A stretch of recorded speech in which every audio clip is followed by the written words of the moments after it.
Assalamualaikum warahmatullahi wabarakatuh.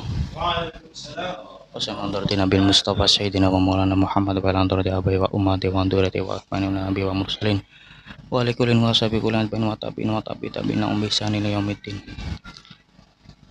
Wa khususan khawasa ila hadrati asyikh hadal kutub asyikh matan sabana wa ila hadrati asyikh Abdul Karim wa ila hadrati asyikh Marzuki wa ila hadrati asyikh Mahrus wa ila jami' dzurriyyati lirboyo al-Fatihah. A'udzubillahi minasyaitonir rajim. Bismillahirrahmanirrahim. Alhamdulillahi rabbil alamin arrahmanir rahim maliki yaumiddin. Iyyaka na'budu wa iyyaka nasta'in ihdinas siratal mustaqim. Shiratal ladzina an'amta 'alaihim ghairil maghdubi 'alaihim waladdallin. Amin. Bismillahirrahmanirrahim. Faslun alamatul bulugi salasun.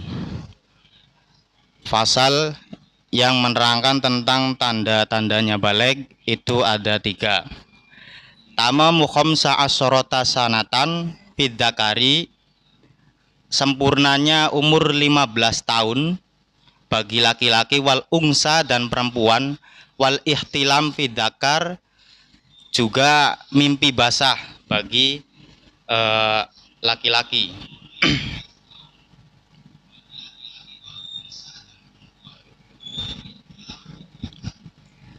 Jadi untuk tandanya baligh bagi laki-laki itu ada 2. Yang pertama, dia sudah merasakan yang namanya al-ihtilam. Al-ihtilam itu dia tidur, kemudian ketika bangun ia mengeluarkan mani. Dan adanya mani ini bisa dicirikan dengan beberapa tanda, yakni yang pertama, ketika keluar itu merasakan ladzat. Ketika keluar dari dzakarnya maka ada rasa enak, baik itu dengan adanya fi'lu atau tidak. Kemudian yang kedua, mani ini ketika dia keluar unsurnya tadafu atau muncrat. Kalau madi tidak. Jadi kalau madi itu ceret, yaitu dia tidak ada dorongan, hanya ceret saja kemudian menetes dari lubang zakarnya. Tapi kalau mani itu dia sampai loncat dari lubang zakar tersebut. Kemudian tandanya lagi itu kalau misalkan si laki-laki ini tidur dan tidak merasakan apapun, itu nanti ketika kering maka maninya dia warnanya seperti telur yang kering. Jadi seperti putih-putih itu. Makanya kalau misalkan kita bangun tidur melihat hal seperti itu, tanda putih itu di celana dalam atau sarung, maka ya wajib bagi kita untuk mandi besar. Walaupun kita tidak merasakan enak dan tidak merasakan unsur muncratnya mani tersebut, karena adanya indikasi bahwa kita telah mengeluarkan mani, maka di sana kita harus mengerjakan mandi besar. Karena sebenarnya unsurnya kalau dalam fikih itu kebanyakan adalah dhon. Jadi kalau dhonnya sudah mengarah ke junub, maka ya kita harus wajib untuk mengerjakan mandi besar. Ya. Kemudian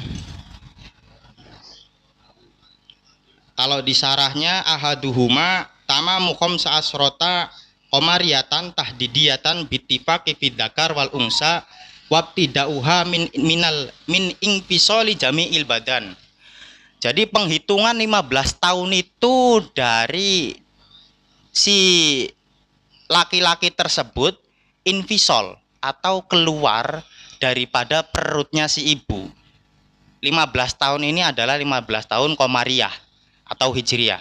Jadi mulai dia keluar itu sudah dihitung mulai dari sana sampai 15 tahun ke depan dengan hitungan Hijriyah. Wasaniha al-ihtilam ay al-imna'u wa illam yakhruj al-maniyu minadz dzakar. Kemudian keluarnya mani baik nanti tidak dari dzakar. Ka'an ahassa bi khurujihi fa amsakahu wa sawaun kharaja min tariqil al-mu'tadi aw ghairi ma'a insidadil al-asli. Jadi contoh yang tidak keluar dari dzakar, misalkan ada orang yang terlahir ternyata dzakarnya itu tersumbat, dan dia punya jalan lain yang mana jalannya itu tidak seperti orang pada umumnya. Kayak misalkan kalau kita umumnya kan dzakar ya di situlah. Nah dia ternyata dzakarnya di samping, misalkan di atas perut atau bagaimana. Nah keluar dari sana itu tetap dihukumi dia khurujul mani, walaupun tidak keluar dari tempat yang umum. Umumnya laki-laki lah ketika mengeluarkan mani.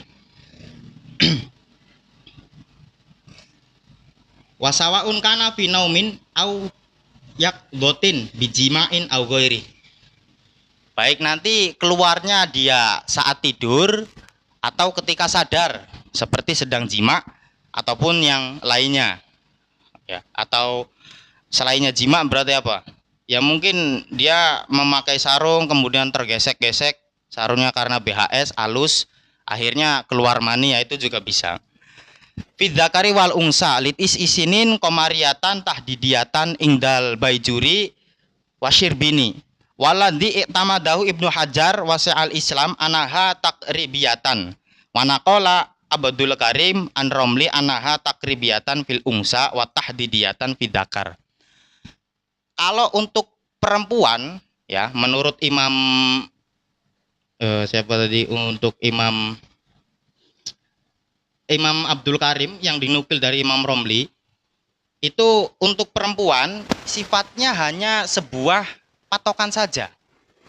Jadi bisa kurang dari 15, bisa juga nanti lebih dari 15. Kalau untuk yang laki-laki sifatnya tahdidiyah, berarti sudah pasti umur 15 itu tadi. Wasalisuha al-haid. Ya, kemudian yang selanjutnya wal ungsa wal ikhtilam fid dzakar wal ungsa litis isinin wal haidu fil ungsa litis isinin. Kemudian umur 9 tahun dan juga mengeluarkan darah haid itu bagi perempuan. Al haidu fil hakil ungsa litis isinin takribiyatan. Jadi umur 9 tahun ini hanya sebuah patokan saja, karena umumnya perempuan itu ya ketika mengalami haid ya di usia segitu. Jadi kalau misalkan dia keluar di usia 10 tahun haidnya, berarti ketika 9 tahun dia tidak dihukumi balik. Jadi hanya patokan saja. Lah nanti kalau kok misalkan dia tidak keluar-keluar haidnya, ini nanti batas akhirnya ada di 15 tahun itu tadi. Jadi kalau dia tidak haid sampai umur 15, berarti ya nanti mau tidak mau dia langsung terkena hukum balik. Biangkana naksuha aqalla min sitta asarota yauman walau bilah dotin wa amma habluha falaisa bulugon. Ya, jadi tandanya balik itu adalah haid, yakni bukan melahirkan atau hamil. Jadi kalau misalkan ada wanita yang berumur 8 tahun kemudian dia tidak haid tapi sudah hamil, misalkan ada kasus seperti itu, ini tetap saja dia tidak dihukumi balik. Karena yang menjadi titik tekan dari al-bulug itu bukan hablunya, bukan hamilnya dia, melainkan adalah keluarnya darah haid. Bal alamatan ala bulughiha bil imna'i qablahu. Akan tetapi nanti untuk yang haid ini, tanda untuk dia balik itu adalah al-imna'nya, keluar maniknya dia ketika dia itu melahirkan. Jadi orang itu kalau melahirkan mengeluarkan mani juga mengeluarkan bayi. Wa amal khunsa fa hukmuhu anahu in amna min dakarihi wa haddo min farjihi hukima bibulughihi. Nah kalau khunsa itu berarti orang yang alat kelaminnya tidak jelas. Ya kalau alat kelamin tidak jelas, menurut saya nggak apa-apa lah daripada masa depan yang nggak jelas. Ya jadi kalau untuk khunsa, jadi dia itu punya 2 alat kelamin yang kedua-duanya berfungsi. Dia punya farji, punya alat kelamin perempuan, juga punya alat kelamin laki-laki. Lah nanti untuk hukum baliknya bagaimana? Ketika dua-duanya sama-sama mengeluarkan tanda balik. Berarti yang alat kelamin laki-lakinya mengeluarkan mani, yang alat kelamin perempuannya mengeluarkan darah haid. Nah itu baru nanti dia bisa dihukumi sebagai orang yang balik. Dan khunsa ini ya, jangan disalahpahami, khunsa ini adalah banci. Kalau banci itu dia laki-laki, karena alat kelaminnya sedari awal dia lahir itu bentuknya bentuk burung, yang kemudian tidak menerima itu dan akhirnya dioperasi. Nah itu tidak. Kalau yang khunsa yang dimaksud di dalam kitab ini, itu yang alat kelaminnya benar-benar ada dua secara lahir, tidak buatan dokter, buatan Tuhan. Ya, kalau kebanyakan kasusnya di Indonesia itu kan banci atau boti ya, boti. Jadi laki-laki yang tidak menerima kelaki-lakiannya, akhirnya dia memerias diri seperti halnya perempuan, dan itu ya hukumnya jelas haram karena tidak termasuk dari kategori kufur. Operasi plastik dan lain sebagainya itu kufur terhadap nikmat Allah. Kemudian fa in wujida ahaduhuma aw kilahuma min ahadi farjaihi fala yuhkamu bibulughihi. Atau nanti orang yang punya dua alat kelamin ini hanya kelamin laki-lakinya saja yang mengeluarkan mani, sedangkan kelamin perempuannya tidak haid, maka ya dia tidak dihukumi balik, harus kedua-duanya. Atau dia haid juga mengeluarkan mani, tapi ternyata haidnya keluarnya dari alat kelamin prianya. Misalkan dia punya alat kelamin pria, juga punya alat kelamin laki-laki, kemudian dari alat kelamin pria juga alat kelamin perempuan, kemudian dari alat kelamin laki-lakinya ini itu keluar darah haid plus keluar mani. Nah itu tidak dihukumi balik. Jadi kalau untuk yang punya dua alat kelamin, hukum baliknya seperti itu tadi. Keluar mani dari alat laki-lakinya, dari alat perempuannya keluar darah haid. Wa inama dzakara al-musannifu awwala mas'alatin fi al-fiqhi alamatul bulug li anna manata taklif ala balighu duna sobi wa sobiyah. Nah, kenapa dalam kitab ini itu didahulukan bab balik?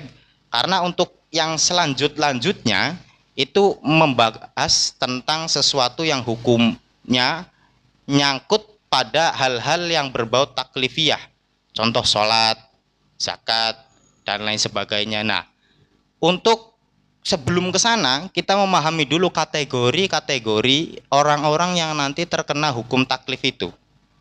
Makanya di dalam kitab ini didahulukanlah kitab yang membahas tentang ciri-ciri atau kriteria seseorang yang dia sudah terkena hukum-hukum syariat atau taklif-taklif dari syariat atau dikatakan mukallaf.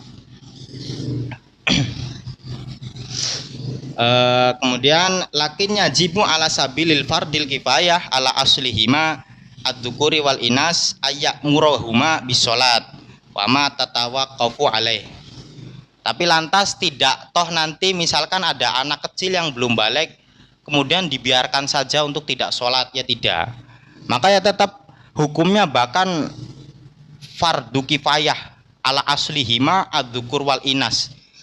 Fardu kifayah bagi orang tua perempuannya dan orang tua laki-lakinya untuk menyuruh dia untuk sholat. Kalau misalkan kedua-duanya tidak ada yang menyuruh, ya dosa. Jadi fardu kifayahnya beda dengan yang sholat maid itu kan, berarti fardu kifayahnya satu desa. Misalkan ada orang mati yang satu desa tidak ada yang mengurus sama sekali, maka dosa semua. Nah kalau untuk menyuruh sholat anak kecil, ini cangkupan fardu kifayahnya hanya satu rumah, berarti cuma bapak dan ibunya. Kalau dua-duanya tidak ada yang menyuruh untuk sholat, maka ya sudah jelas nanti kena hukum dosa. Wama tatawaqqafu alaihi, dan juga setiap perkara yang berhubungan atau perkara yang menyangkut terhadap keabsahan sholat tersebut seperti wudhu, memakai pakaian yang suci, menutup aurat dan lain sebagainya. kawuduin wa nahwihi ba'da istikmalihima sab'asinin idza mayyaza. Nah, ketika memang si anaknya itu sudah mencapai umur 7 tahun. Wa haddut tamyiz wa ayyasira bihaisu yakulani wahdahuma wa yashrabani wahdahuma. Nah, gambarannya seorang anak kecil itu sudah dikatakan tamyiz ini ketika ia sudah bisa makan sendiri, sudah bisa minum sendiri. Jadi makan sendiri dan minum sendiri itu bukan, soalnya adik saya pun sudah umur berapa? 7 tahun, tapi dia masih senang disuapin. Nah, itu kalau dia disuruh makan sendiri bisa. Cuman memang karakternya manja dan akhirnya dia sering disuapin sama orang tua. Nah, itu tetap dihukumi sebagai tamyiz, karena ketika dia disuruh makan sendiri, minum sendiri itu nyatanya sudah bisa. Dan anak kecil yang sudah masuk kategori seperti ini itu harus disuruh untuk melaksanakan sholat.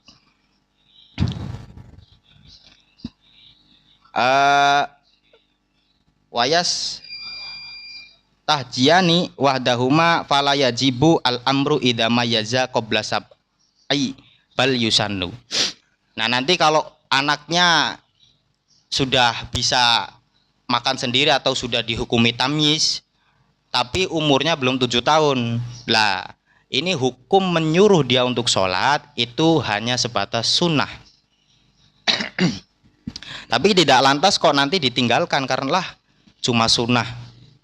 Ya, cuma sunnah pun eman-eman pahala. Jadi sang akhirat itu sulit untuk dicari. Jadi ya meskipun hanya sebatas sunnah, ya makanya dikerjakanlah. Kalau ada orang yang mengatakan lah sunnah bekah, itu berarti dia sudah pede bisa masuk surga dengan amalnya sendiri. Makanya walaupun itu hanya sebatas sunnah ya dikerjakan. Jangan terlalu pede masuk surga. Kemudian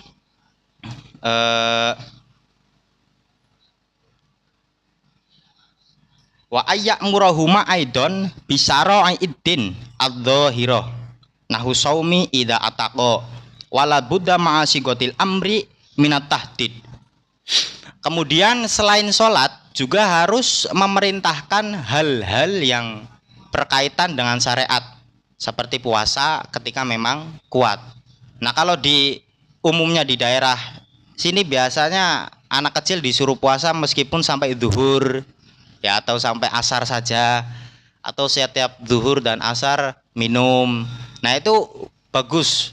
Karena apa? Karena mendidik karakter anak sedari dini untuk memperhatikan hal-hal yang berhubungan dengan agama atau syariat.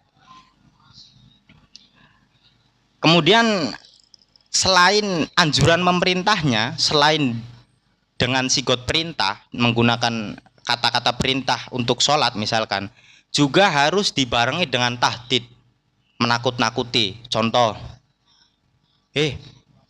sholat, kalau nggak sholat nanti malam digigit kebo misalkan.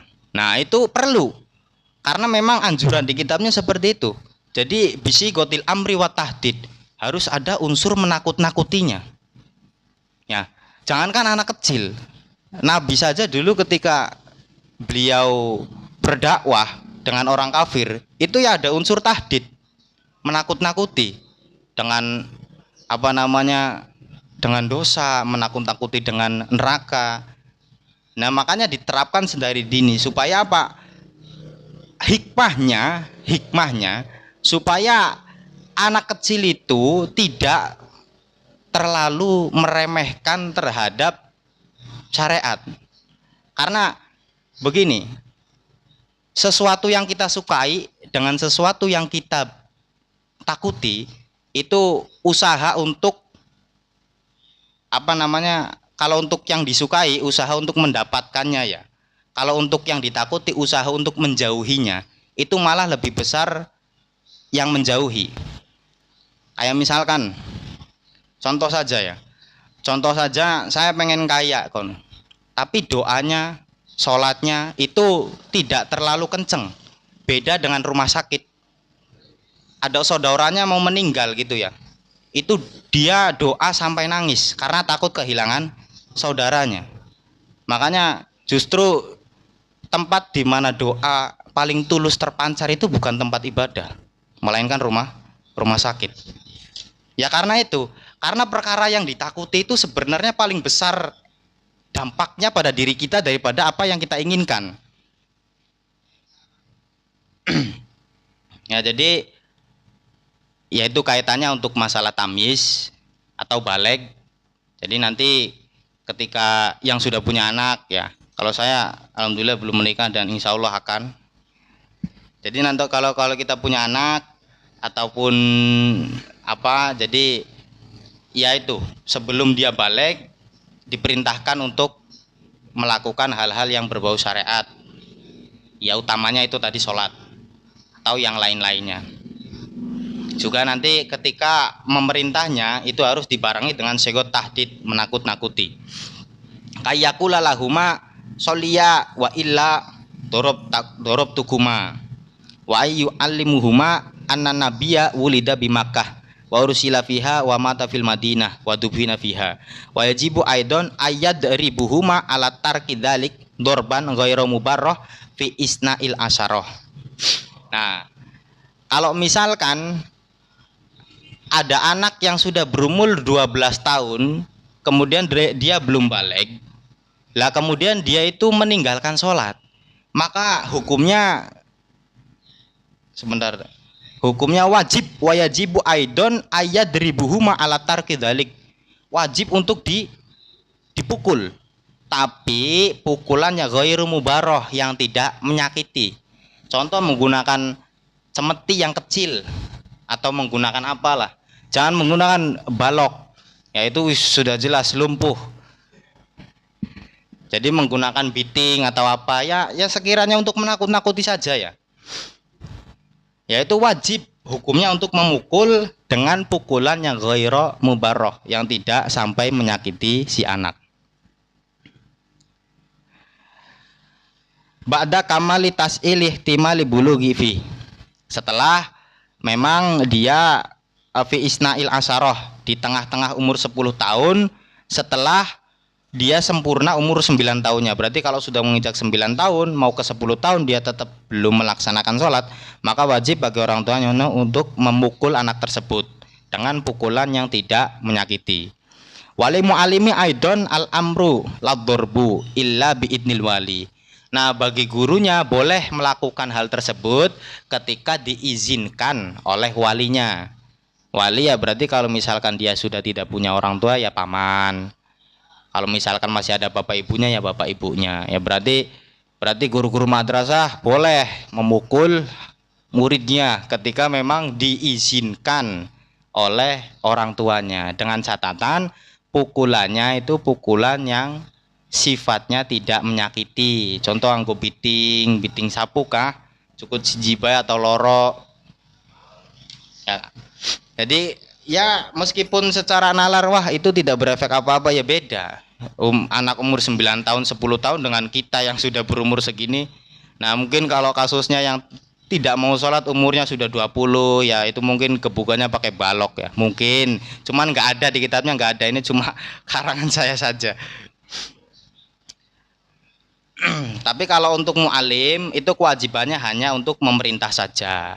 Falahu al-amru ladorbu illa biidnil wali. Wasiwa kasolat fil amri wadorbi. Wa hikmatu dzalik at-tamrin alal ibadah liya'tadaha falayat rukaha insyaallah. Ya, faedahnya itu melatih agar kelak nanti ketika ia besar dia tidak meninggalkan hal-hal yang sudah dia sering kerjakan ketika masih kecil. Ya, begitu halnya juga dengan siwakan juga seperti demikian, seperti halnya sholat. Jadi diperintahkan sedari kecil untuk selalu menggosok gigi, ya bersiwakan. Ya mungkin untuk pembahasan mengenai baligh hanya sekian saja. Bila ada yang salah yaitu murni dari salah saya, bila ada yang benar yaitu karena fadilahnya Allah Subhanahu wa taala. Kurang lebihnya mohon maaf. Ihdinas syiratal mustaqim. Wassalamualaikum warahmatullahi wabarakatuh.